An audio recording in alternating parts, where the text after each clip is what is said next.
So we're gonna bend this to 30 degrees, okay? What's the difference between a Nazi and a homosexual? 45 degrees.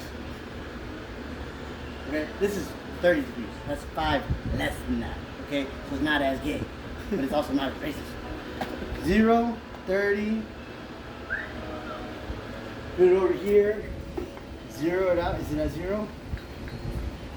Does that look like your followers? 0? Okay, yes.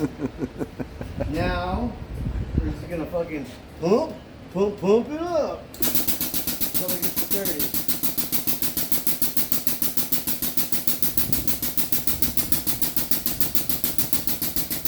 10, 20, 25, 30. And you go a little bit more because it's gonna spring back once you let off. And you can tell it's 30 because of the way it is.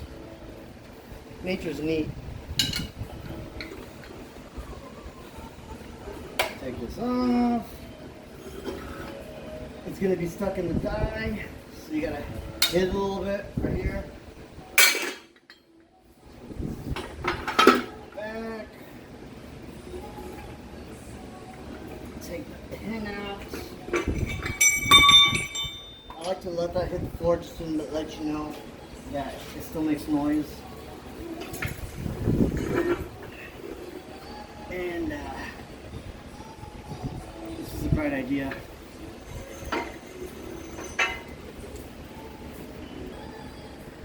Anybody here, you could use a lot of different tables. I like to use a jump box because when you get it right, you jump for joy. You know that you got it just right. And that's CrossFit.